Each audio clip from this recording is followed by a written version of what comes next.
Good afternoon. Welcome to the top floor of the Fogelson Library. This is the home of graphic design and digital art. I'm Ron Denny. I'm your enrollment advisor.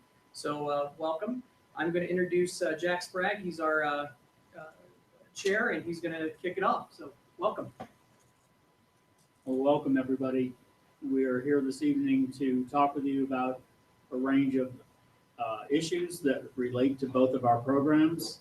I'm the chair of the two programs that offer a really dynamic education for our students that going into the professional industry of visual communications.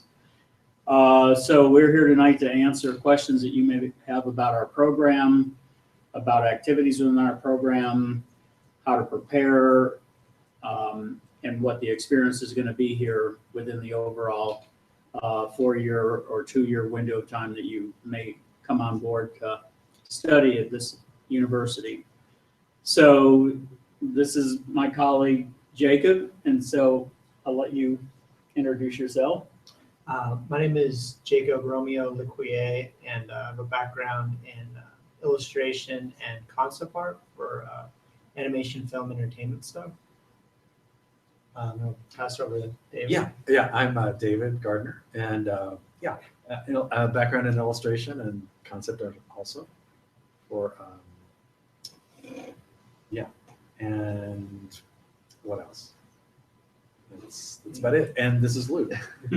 I'm Luke Dorman. I have a background in graphic design and studio art as well, but I've been working as a graphic designer for longer than I can remember. And so all of the classes I teach are within the communication design department here. So we have a question that's being asked, and the question is, what is the atmosphere like in the program? I think the best way to describe revolves around the actual physical facilities. We're sitting in the professional area that our two programs and our students actually study and work and research and do all their preparation. We're on a 12,000 square foot floor plan that's completely open floor plan, very much like a professional design firm, advertising agency, design studio, illustration studio. And so it's a very open concept. So the atmosphere is very interactive among the faculty and the students. I think what's fun for all of us is everybody works here together. So all the faculty offices are on this floor. The students can come and talk with us. My office is actually open. I only have a door. So students kind of wander in and have questions. We have all of our technology labs here on this floor. All of our classes are more of an open concept classes where we don't have any doors on any areas except for the technology labs for security. So what that means in terms of atmosphere is it feels kind of like a group of people that are hanging out together and studying and learning and trading ideas with each other. So it's very fluid, it's very open, it's very collaborative. And so even among the faculty, I mean, we hang out with each other here in this space. I mean, where we're sitting right now is kind of our open access area where all the students hang out and we display work and we have work tables and everything. And then we have conversations amongst ourselves here within the open space. So I think the atmosphere is critical to the professional style that we're trying to create for the students and for the faculty. And I'll add that I taught in California as an adjunct for about 10 years in the LA Orange County area. And coming here, this is the most healthy campus I've ever experienced. I mean, healthy, I mean, students connecting with other students, faculty connecting with students, faculty and students connecting with administrators. I feel like it's a really great spirit of collaboration that I've never experienced anywhere else. That really makes it a joy for me as a teacher. I think really pours into students as well. And the atmosphere in the classrooms, we've designed it, at least in digital arts and visual development, to run as much like a professional studio as possible. That's true. So we, deadlines and collaboration everything you find in the professional world after you get out. We've tried to build that in based on our own experience in the real world. Yeah. In a lot of programs, my assumption is that students watching this video chat may be considering a lot of different programs. You may not have already made a definitive decision about where you're going to go. I think it's an important thing to look at when you're researching other programs is what's the physical reality of the programs and how do the students interact with each other, because a lot of institutions, and I've taught at several different universities around the country, there's a lot of classes are kind of housed and they're totally separated from other classes. The faculty offices are in a completely different building where students have to wander across campus to find the faculty, to find the administration. So a lot of institutions, the classes are isolated from the day-to-day network among faculty. And so here, I think what distinguishes our philosophy for our program is this issue that we all kind of work and in a way play together in a very collaborative, open environment. And if you get a chance to visit any creative business opportunities, you'll see that things hanging on the walls, we continually change out the student work that's going on in the classes. That's an advantage that I think you would find here that other institutions may not offer. So there is another question that's asking us, what would you learn in our programs? I think this kind of segues into kind of clearly defining the two programs. I'm the chair over the two programs, and my background is in communication design and art direction. And so I've worked professionally in those areas as well as directed several top programs at various universities. So what distinguishes these two programs is that we have the program that I actually teach in, which is the communication design program, and this is where Luke teaches as well.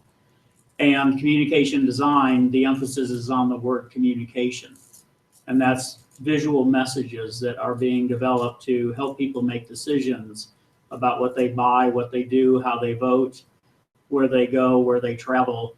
And so we're involved in helping students develop a career pathway to help in using visual imagery of photography, illustration, typography that may go into a website, it may go into some kind of interactive user experience design, it may go into a brochure, it may go into a corporate identity system.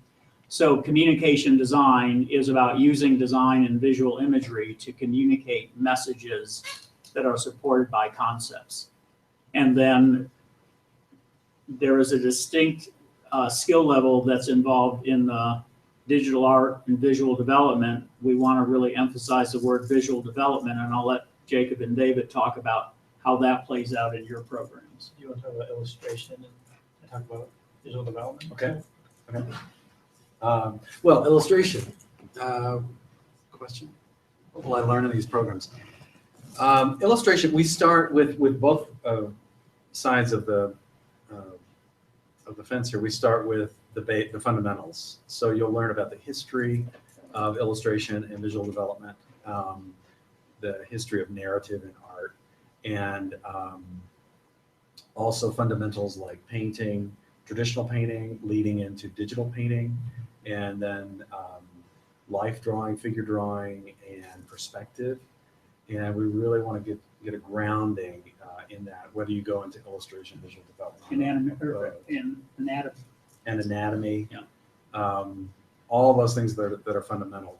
And then you'll, as you move up into the third and fourth year, you get more into the illustration side would be, we're going to cover picture book illustration, editorial illustration for magazines, for advertising, internet, Posters, book covers, you name it. any place that illustration is used, which Jack mentioned that they would use an illustrator. Yeah. So we're the ones that they would come to for something like that. So, Yeah, so students in our program would hire or consult with students in the illustration area to develop a solution that may relate to the message that's being communicated in a design project. right. Yeah. So in our sort of motto is every picture tells a story. So that applies to illustration and visual development. But why don't you pick up visual development? Yeah, so like David said, foundations are very important. And the foundations are kind of like timeless foundations. So things that people have been learning for thousands of years about, or even I don't know, longer, about anatomy, composition, painting. So they're taking those traditional things that are timeless and then importing them into a digital world. So it's the same with visual development side and the illustration side. Illustration being more posters, book covers, etc. And the visual development or concept art side, stuff more like character design, environment design, vehicle design, creature design, the pre-production for entertainment. So pre-production that might go into video games, into animation, that might go into film. And this is one of the illustrations right here. This would be an example of, well, Yeah. digital painting and Yeah. illustration. And they do some traditional painting classes as well, right? We did. Yeah. In the traditional painting class, which leads up to the digital painting, ideally you would have a little grounding in that, a little experience. So that would cover watercolor, acrylic, gouache. And you're getting into sculptures, maquette sculpture. Oh yeah, also even traditional and digital sculpture. I'd say you could say that the program incorporates the best parts of a classic education, where you're actually physically sculpting, you're actually really painting, all the best parts of that, and then the best parts and relevancies of a modern digital education, and just kind of bridge the two together. So let's move on. So did we answer that question right there? Do digital art classes, and we covered that, yes? I think we covered that. Yeah, there's a Okay. question just asking, do the digital art classes include some traditional art classes as well? And we do blend the two together. Yeah. I would say in a very beautiful way. All right, so we have a question that says, what's the application deadline for the fall 2016 semester? So is that a question for you, Ron? Yeah. What's that? Hi, I believe it's from Grace. Hi, I'm Ron. I'm your enrollment advisor. If you are applying for this fall semester, we're on a rolling admissions. We don't have a hard deadline. But if you're applying for this fall and you haven't gotten all of your application materials in yet, what I'll tell you is get it done sooner rather than later. Class registration has started. I know these guys are working on helping get students registered for classes. And the longer you wait, the less class and housing selection will be available to you. If you're a junior or a sophomore, the application isn't open for you yet, but I would say come visit campus and take a tour. And if it's during the semester, we might be able to do a class sit-in for you. But I would still encourage you to visit campus. Is there an open house this Friday? There is an open house this Friday, yes, which is a big open house. We have a lot going on, BFA shows going on, Outdoor Vision Fest, which is our biggest party. So, You'll get to, most of us will be here and you'll be able to walk around the whole program. We refer to our program as we operate in the creative cloud, and not literally, but more kind of figuratively, because we have glass windows on all sides of this floor, and we can look out of our offices and our classroom spaces and watch people skiing up on the ski resort. For visual development people, it's like you going to school with Lando Calrissian in Cloud City. Yeah. All right, so we have a question that I'm going to turn over to Jacob, and it's from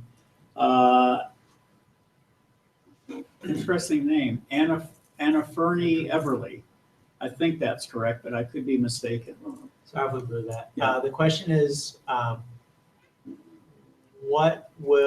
it just disappeared. But I What will think people in? It's on the Oh, top. sorry, on the top. What will people learn in the animation department? Okay, so going into fall, our department, the title is Digital Art Visual Development. So the digital art side we talked about is illustration based. The visual development side is concept art for film, for entertainment, including animation. So people interested in animation, the way I describe our program is, do we cover animation? Yes, we cover animation, but it's like a sampler course in animation. There's not a major in animation. There's not an emphasis, but you will get animation foundational skills, but the emphasis on the entertainment side is in concept art for animation. So leaving here, you would have maybe a teeny animation reel, but the 80-90% of your work would be concept art. So the character designs, the vehicle designs, the environment designs, understanding story and narrative for animation. I think what probably would be best clarity is that the program title is Digital Art Visual Development with illustration included. We do not have a specific department of animation as a singular department in and of itself. We have this integrated issues of preparing for animation is integrated into the whole program, but it's not a separate department in and of itself. Yeah, I just would add, so the idea behind the program is to learn more the design, the character design. So you learn enough animation so that you know what you're designing for. But we're not training you to come out and be a professional animator. Correct. That's not our focus. Luke, why don't you take the next question, and then I can kind of add in. Sure. All right, next question. What are some things incoming freshmen in the graphic design course should be practicing during the summer? So I'm going to be teaching some of the introduction courses in the fall. And in those courses, it's an introduction to software, namely Illustrator and Photoshop. But it's also an introduction to some of the ideational process that we use to think our way through design problems. So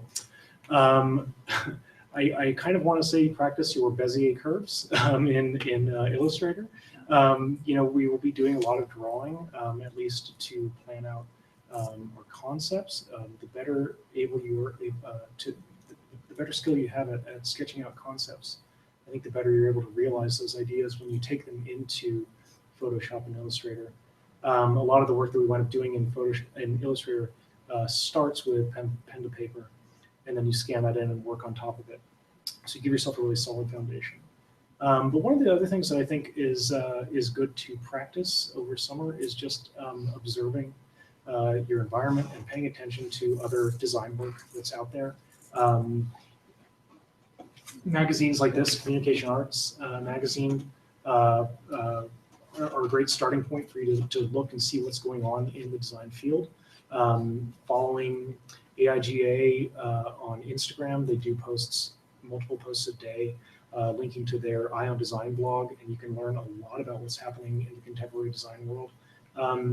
I think that if you were to start the program and I said, who are your favorite designers, and you were able to name some people specifically, that's a really good starting point that I would encourage everyone to just actively pursue. Know what's going on out there in the world. To add a little bit of clarity, the magazine that we're talking about is called Communication Art Magazine, commonly referred to as CA Magazine. It's one of the top industry standard publications that show illustration, it shows photography, it shows typography, it shows what visual communicators, communication designers are doing all around the country.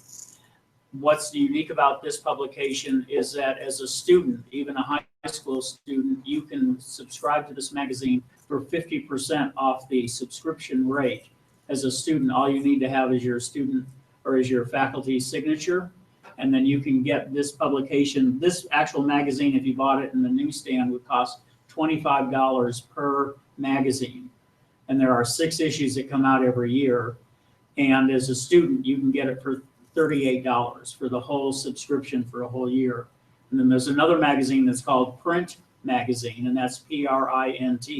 And that's also one of the top publications, because what we find is a lot of students are not visually exposed to what the industry is. These 2 magazines are very valuable for you to get your hands on at early stages, and you can get both magazines at a discount rate.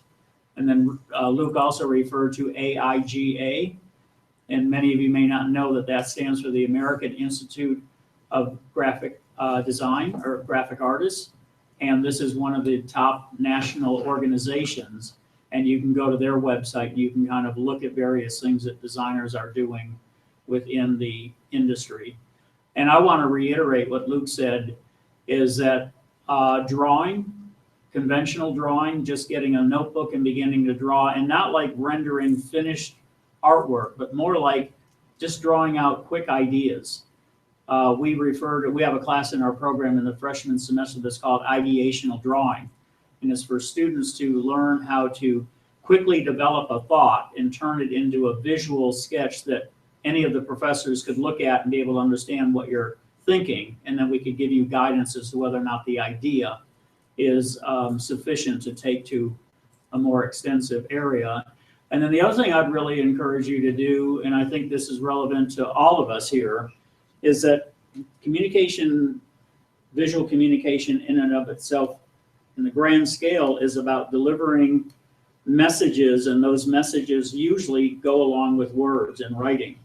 And I would encourage all of you to write, write short stories, do a lot of reading, do some fictional writing, develop some characters. I mean, do fantasy writing, because everything that they do with their assignments are all relevant to communicating this really interesting message, and it starts with the words and the writing.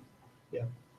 And I'm going to jump on what you guys were saying and answer the next question at the same time. Yeah. What should students know, or part of that, what should students know or practice before entering the digital arts program? So both of you guys mentioned drawing.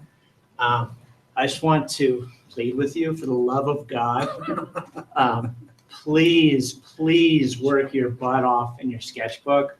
This is like totally blown out. You can't see mine, but this is attached to my hip, like from the moment I wake up to the moment I go to bed. The level of every single sketchbook page you complete in your sketchbook will prepare you better for the program here to hit the ground running. Yeah, you gotta hit the ground running. In both programs, in communication design. Yeah, it's so important. There's a little bit of an idea that I think it's most with parents and students, that you're going to come here to learn digital tools and software, and you're totally going to learn that. But I can teach a monkey how to use Photoshop. The real hardcore skills are still traditional, and it's about thinking. Yeah. And it's about, especially for all of us, but especially for us, it's really about drawing, and that happens. The more work you do here, at the end of the day, a student that's prepared when they leave here has done the work. It's a student who's done the work here, not necessarily the student who's done the work in Photoshop or Illustrator or whatever. All that stuff's totally important too. So yeah, that's the main thing I want to emphasize. Just please draw. If you think you're drawing enough right now, you are not drawing enough right now. Trust me. And this goes for both programs. Yeah. And also, I'd encourage you not to just draw manga all day, or anime or stuff like that. Expand, really draw from life. I'm always just happy that you're drawing. Yeah. But eventually, you want to like stuff that's relevant, and yes. Yeah. Here's just like a general next question people would ask me is like, what do I draw? A good daily sketchbook page is you draw a little bit from your imagination, you draw a little bit from life, you draw a little bit about what you're good at, and a little bit about what you're terrible at. For most people, that's vehicles. For our majors, like hard form stuff, vehicles, buildings, stuff like that. Perspective and anatomy based, just hardcore academic foundational stuff. Yeah. Luke, I think the next question is for you. Okay, next question, are there any clubs for design students? So we have one organization called the Alexis Collective that encompasses both the design students and the digital arts visual development students. And it's a place for students from both of those departments to come together and share their natural interests. They participate in exhibitions, so they organize exhibitions that are usually have some sort of thematic content to act as a prompt for students to push themselves with the creative work that they make, and also to explore some things outside of class as well. They collaborate with one another, so it's a place where they can maybe meet people from the other department, because there's not always a ton of crossover between what's happening in the classes. So designers can meet illustrators and vice versa. And they can hatch collaborative projects, which will sometimes lead into these sorts of exhibition opportunities. It's a place to share inspiration. This is a place to share creative resources. So, maybe someone from visual development knows all these great resources for, some really cool brushes for Photoshop, and, a design student wants to kind of experiment with that. You can share that kind of stuff. So, it's an organization that really just tries to build a community within the school and within our two departments here. And just to emphasize the comment I said before about healthy community here, I've never experienced anything like this. And students be able to connect with other students in a really healthy, cool, easy, collaborative way, particularly under our umbrella of programs. It's amazing. Yeah, there's a lot of people that want to make a lot of things, and they can kind of come together in programs like the Alexis Collective to help each other figure that stuff out. I mean, there's all this cool knowledge sharing that goes on there as well. And we can't cover everything, in our majors, there's not enough time, and you guys can't cover everything. Yeah. And what happens is the students meet with each other and fill in the gaps, and it's great. Yeah.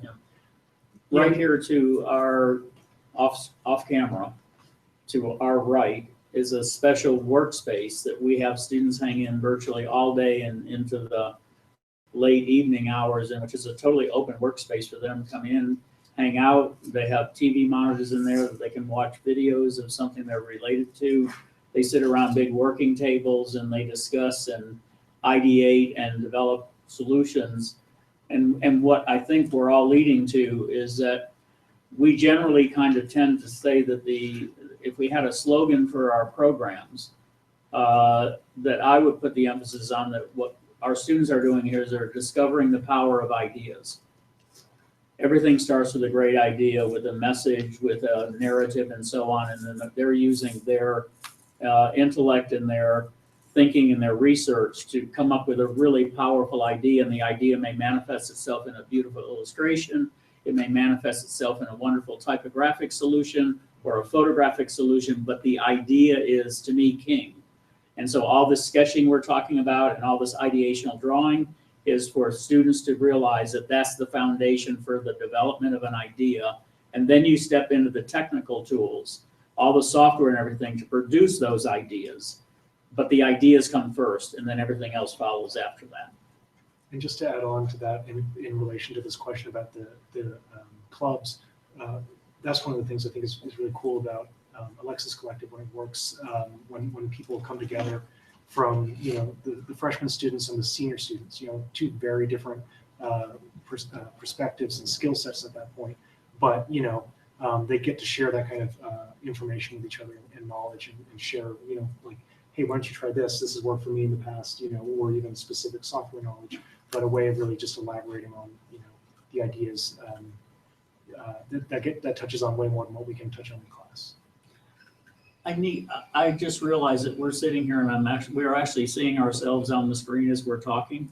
And I think that it probably would be important for me to state very clearly that this isn't a boys club. There's 4 guys sitting here talking about the program, but I want to be absolutely clear that we have a group of wonderful female faculty members that are part of our program. The issues of the timing for this event that we're doing this evening kind of made it difficult for everybody to participate because we've got really 9 faculty members between the 2 programs. And so for any of you young ladies that are out there wondering, or parents like, where are the women? Well, we do have some incredibly talented designers and people within our program that are dealing with drawing and illustration and rendering and typography and so on. So I apologize that just didn't work out this evening, but we have a pretty balanced relationship in our program that may not be evident by what you're seeing right here. I think our program is, just as far as students go, I think our program is currently mostly girls too. Yeah. In the About visual development. Yeah, about program. 60% of our student body are women within the overall program. So there's a question that's asking about what do we look for in a application portfolio? And I tend to look at all the portfolios across the board, but I focus, once I look at all of them, on the communication design, which is also referred to as graphic design. I look at those student portfolios, and then David and Jacob, they look at the visual development, digital arts portfolios. So I'm going to talk about what I look for in a communication design. Those of you may be thinking about it as graphic design. They're one and the same, but our program title is communication design at this point. So what do I look for in a student portfolio? Honestly, the first thing that I do is I read what you've written.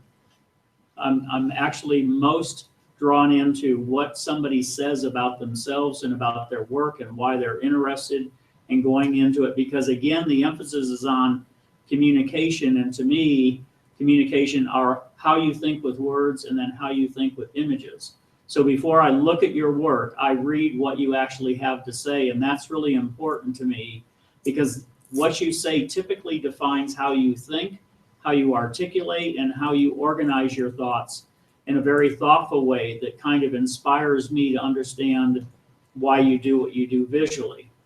So that is where I start. And then I look at the work in context with what you've told me. So if you tell me that you're particularly interested in typography, or you're interested in other aspects of visual communication and design, or in layout, or in corporate identity, then I want to see how you represent that work. Again, what I look for in the actual work itself is I look for ideas. I don't want to just see formal arrangements of text and imagery that is organized really well. I want to be able to read, like, what is this about, and what is it you're trying to communicate?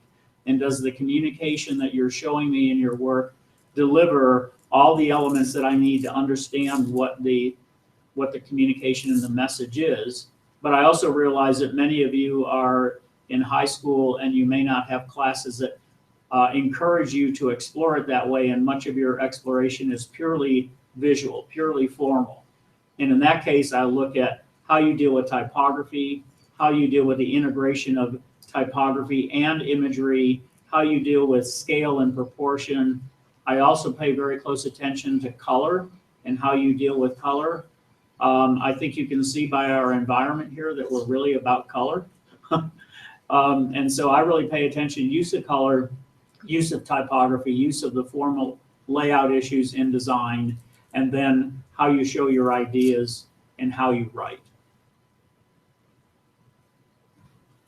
What do you guys look for? Well, I get really excited when I see any kind of figure drawing, still life, just solid drawing, sense of form, that someone has a knack for observing things. Eye-hand coordination, just the fundamentals are important. And in addition to a sense of there's some imaginative exploration there. There is an imagination at work there. There's some kind of vision. Not just copy. Not just copying, Correct. not just, here's Bugs Bunny or whatever. Yeah. But that sounds a little dated. But just not a bunch of pictures of cartoon characters that you've seen and that you love. Yeah. But some observation from life. Color theory, I'm not so worried about. You'll learn that here.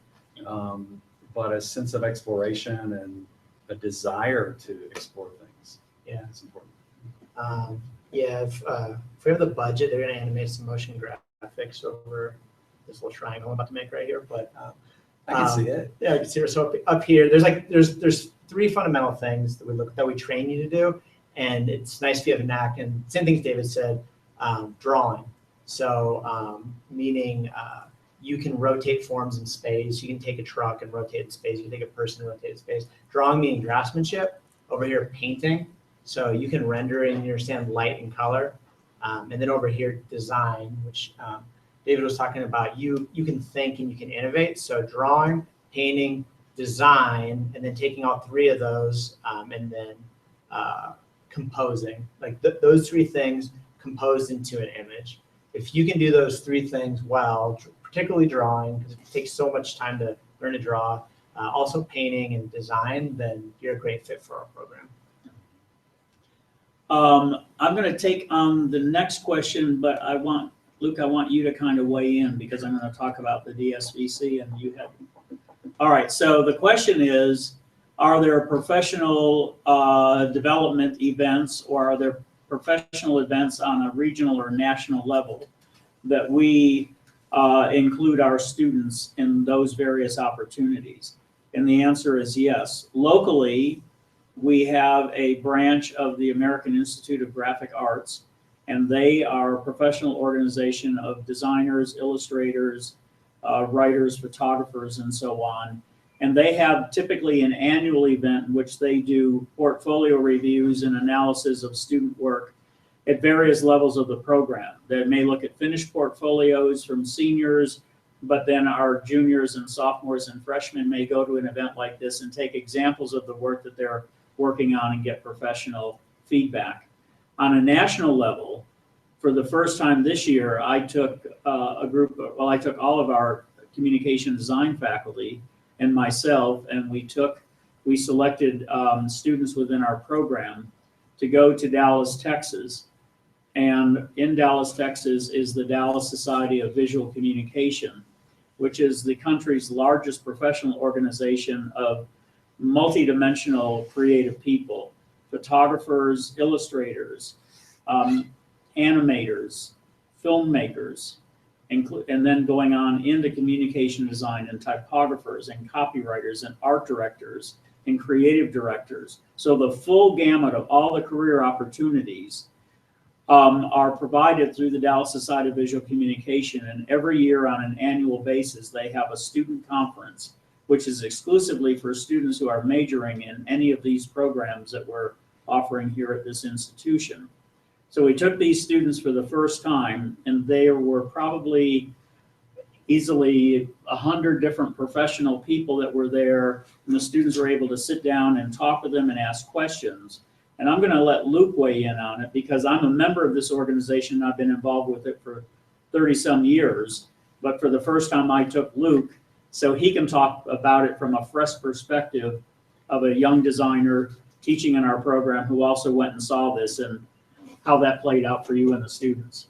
Well, for me personally, it was incredibly inspiring. I mean, they have great speakers. They have a wide variety of events to give you more insight into various aspects of the business. So from like a more entrepreneurial perspective to some talks that felt more like about inspirational talks about finding your own voice and things like that. But it was really great just kind of being in that environment and getting to meet all of these other people who are really passionate about the same things that you're really passionate about. There were about 500 students. There were so many students, Yeah. and they have this great show with hundreds of pieces of some of the best student work in the country. So even that's just fantastic to get to see what other programs are producing at this sort of level. And it was interesting also looking at that with the student, hearing the student perspective, because for me as a faculty member, I look at it and I'm kind of going, oh wow, look at all the work that people are making. And it was great because looking at it with the students, they would go, oh, that's not that good, like that kind of stuff. They had this much more sort of competitive aspect. But it was great too because they get to see the work that they think is great, the work they want to aspire to, and then the work that they can say, you know what, I'm better than that stuff. Yeah. And that was a good experience for them all around. And I also talked to a bunch of students who participated in the portfolio review. They do a portfolio review as part of this event that had, what do you think, maybe 20 or 30 different studios? Advertising agencies, photography studios, communication design, graphic design studios, yeah. Yeah, and one student described it as being at an amusement park. He's like, you wait in line for a while, and then you get up there and you have a whole bunch of fun. It lasts for 5 minutes, and then you're back to waiting in line. So bouncing around from studio to studio and getting all of this feedback from these people who are out there working in the professional environment in a major market was really helpful for the students that participated in that aspect of the event. And I mean, where do you get that kind of opportunity? And it probably the number one advantage of getting our students involved in something like this is that in an applied arts industry, and we're all in the applied art industry, we're preparing all of our students to actually go out and have a career, get a real job, have an opportunity to make a really great living doing this.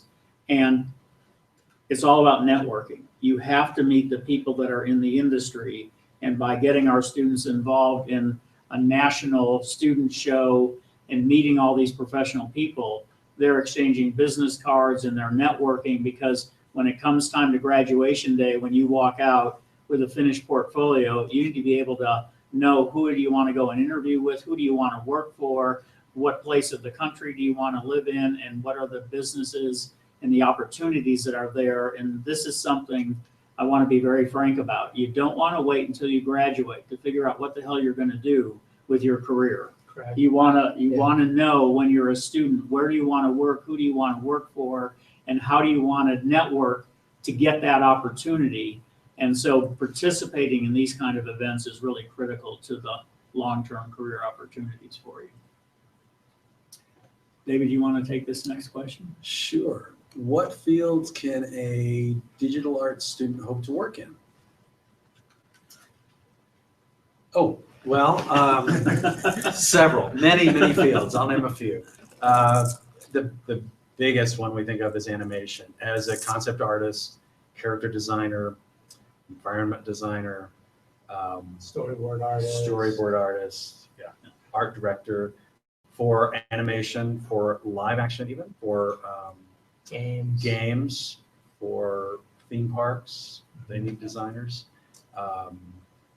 What else? On the illustration side, you could, of course, work in children's books, picture books, all kinds of books, publishing, editorial for magazines, advertising, needs illustrators. Anywhere you can imagine an image showing up. I mean, Yeah. that's for all of us. Yeah. Anywhere you imagine an image that communicates a message, it's, yeah. And what we see happening now in our industry is there's a lot of crossover, just because you need to do that, especially if you want to work freelance or more entrepreneurial in an entrepreneurial sense. So you would be an illustrator, so you would do picture books 1 week, you would work on a freelance animation project doing concept art another week, that kind of thing. So you need to bounce around. So I think just back to what we talked about before, in all of our fields, having a strong design/drawing foundation prepares you to do the world. If you work hard on your design and drawing foundation, the world's your oyster. You can virtually do whatever you want within these fields because you have those solid foundations, which are very important for our majors. But I think there's another piece that's evolving quite rapidly right now, and that's user experience design, where digital artists and visual developers are getting involved in all this whole issue of the experience of environments that you walk into and you interact with in museums and so on, in which things may be illustrated or they may be animated, and there's moving type, and there's the ability to kind of join in an activity.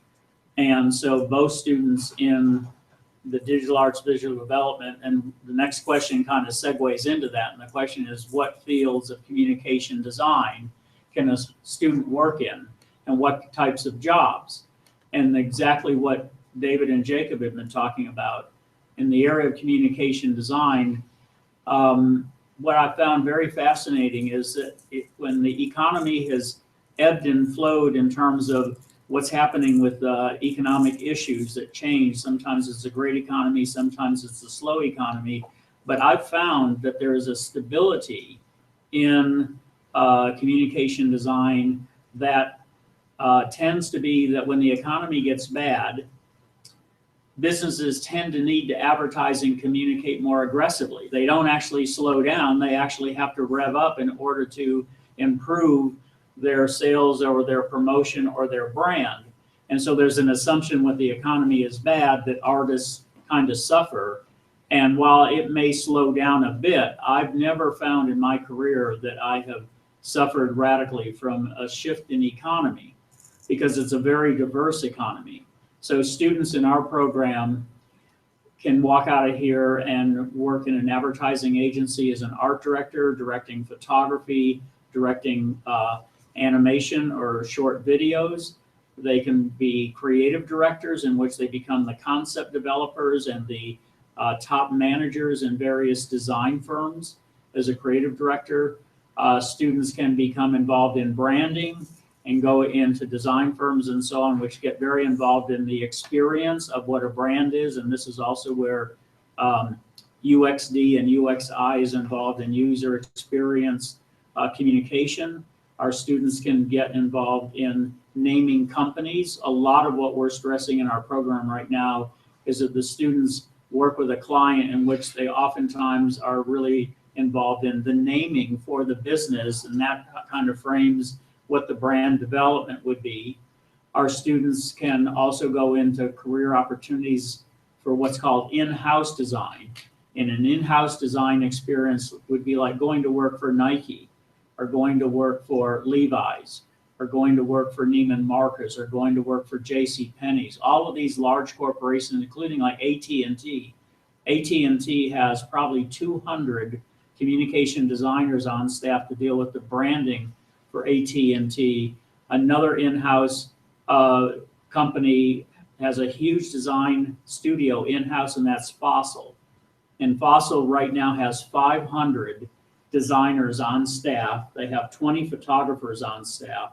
So all the packaging, all the marketing materials, all the brand identity, all the design of the watches and the purses and the fashion and everything are integrated with students that would come from an area in communication design. So the list really is pretty broad, and the foundation of our program prepares students to have a multi-dimensional pathway into a career, and the salaries in these career opportunities can be a solid salary to enjoy life.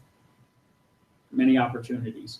I just want to add to that we're transitioning more and more into a visually literate culture, where images are replacing words, where kids have devices in their hands from like the moment they're out of the womb and are exposed to pictures and user interfaces, stuff you're talking about. And that's not going away for any time soon in the next several thousand years, is my guess. Yep.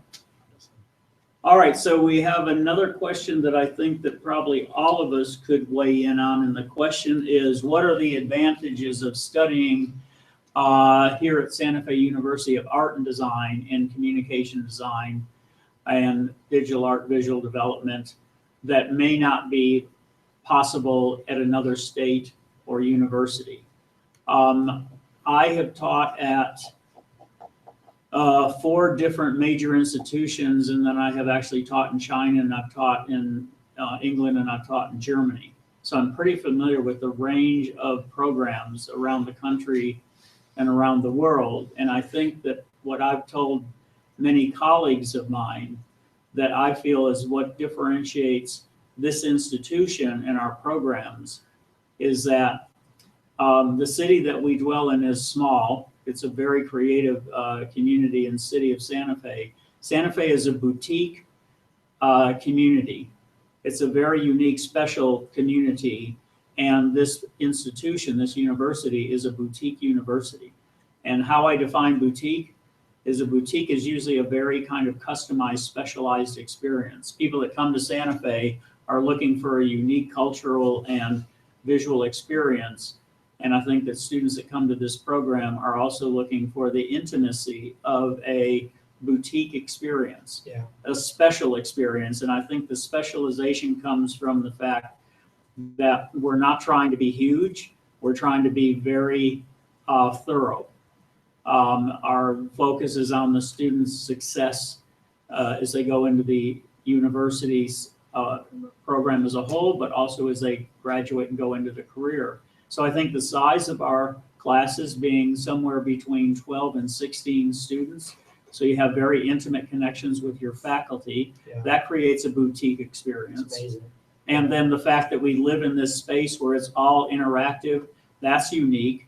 I think the other thing that I want to, and then I'll let the other 3 weigh in, is what you don't see behind this big red display wall is that our programs live in a library.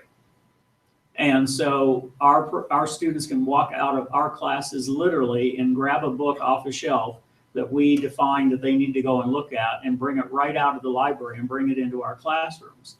And I've never seen a communication design and a digital art illustration visual development program that had all the things that the students needed at their fingertips. And I think that's really distinctively unique. Excuse me, and I had an experience just this week with the intro to visual development class. And this has to do with class size, which you've already mentioned. But the assignment was environment designs for a fairy tale that was assigned. And when I first saw everybody turned in their drawings, and my first thought was, I would love to go around one-on-one and just give everybody a little mini demo tutorial on their drawings.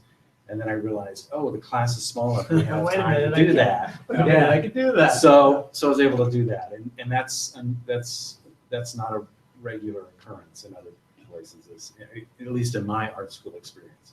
So so that was very gratifying, and I would venture to say the students enjoyed it too. So. It's amazing. So Yeah. just to jump on that, so my experience teaching at 4 different institutions in California, similar subject matter, the class size was typically like 30 students. And so what that breaks down to in a class, I have like 5 minutes per student.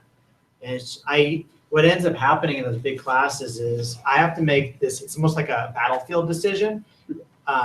Okay, I can't save everybody on the field, so you guys are gonna survive, and you guys are just floundering around. You're just gonna have to Sacrifice. yeah, just sacrifice, because I have no other choice. Here, so class size is great. Nobody gets sacrificed. Yeah, no one gets sacrificed. You're saving yeah. Yeah, I don't feel like I have anything unique to add because I feel like that is the major benefit to me from what I see of being here.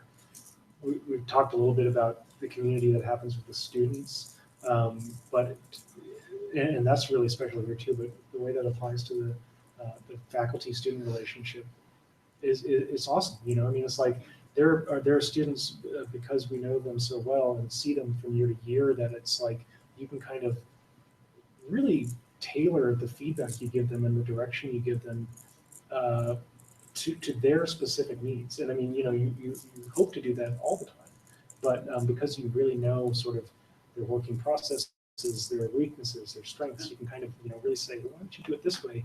And you can say things to them you wouldn't say to any other student, And so I think you get a really unique experience as a student for that reason. I also want to talk about the curriculums we've been able to develop and the freedom which we've been able to develop them. So between us all, including people who aren't here, we have 100 years of teaching experience altogether and like 200 years of professional experience together.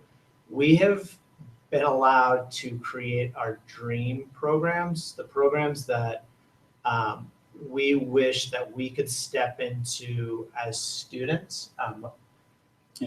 Crafted just what do we think is the ideal program to get all the foundations you need, and then the classes beyond that, and classes beyond that. Talk about your sticky notes. Oh yeah. When we're developing this stuff, we had Hundreds. we had acres of sticky notes across the walls here, thinking about what's the dream classes we would want to build, and then back to just healthy community, and then having the backup from administration and trust to develop those programs. The programs are so good. I wish I could take classes from myself and David and these guys now.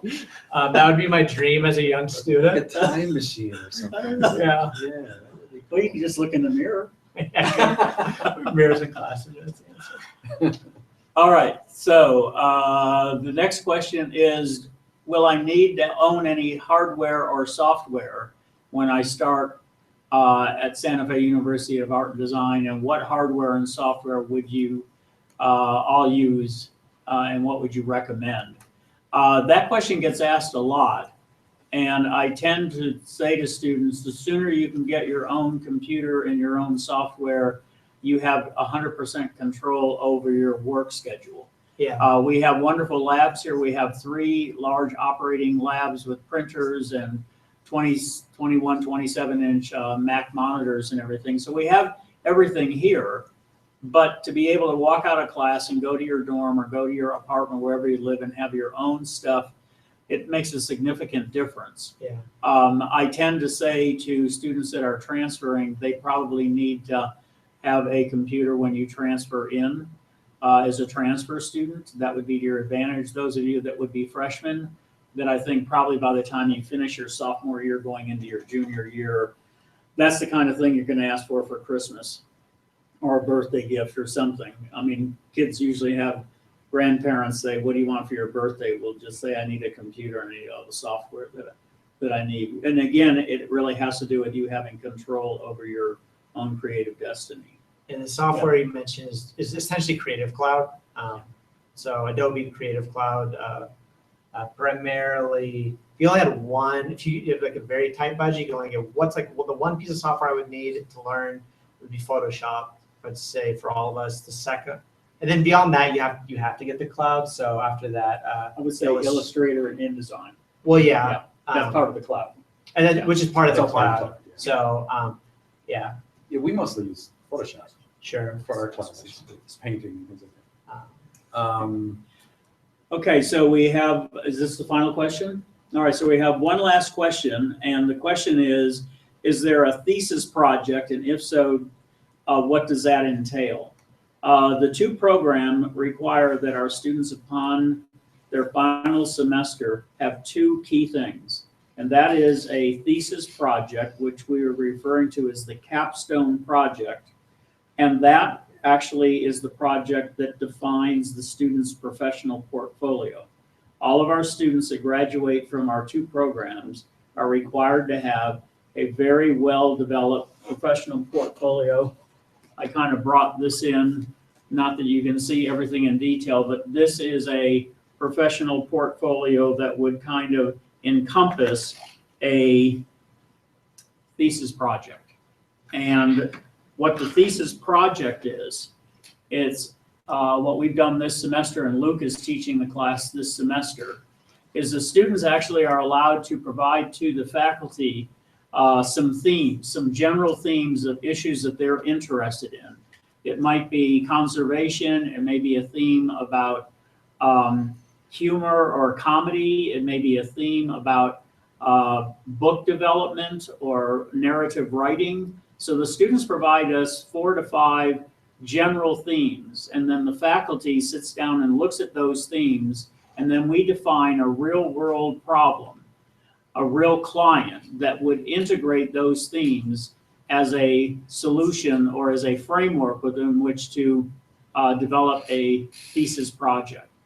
And then what happens at the end of the semester, and it'll be happening with us on May the 6th and 7th, we will be bringing in 6 professional art directors, photographers, and designers. And so all of our students in our thesis class will be asked to step up and present their complete thesis project to these professional designers. What you're seeing here on the wall, several of these pieces are actually examples of the thesis project that students worked on last semester. And what happens is that the professional people listen to their presentation, they ask them questions, they actually score their work and give them feedback, and then they look through all of their portfolios. And so this is a requirement of the overall program, and this thesis project that Luke is having students do. They're busting their butts right now. This is like panic time, in which the students are screaming for the next 2 weeks to get this finished, because they know that they have to do this major presentation to people that they've never met before, and they have to be able to explain their rationale and their thinking for the project.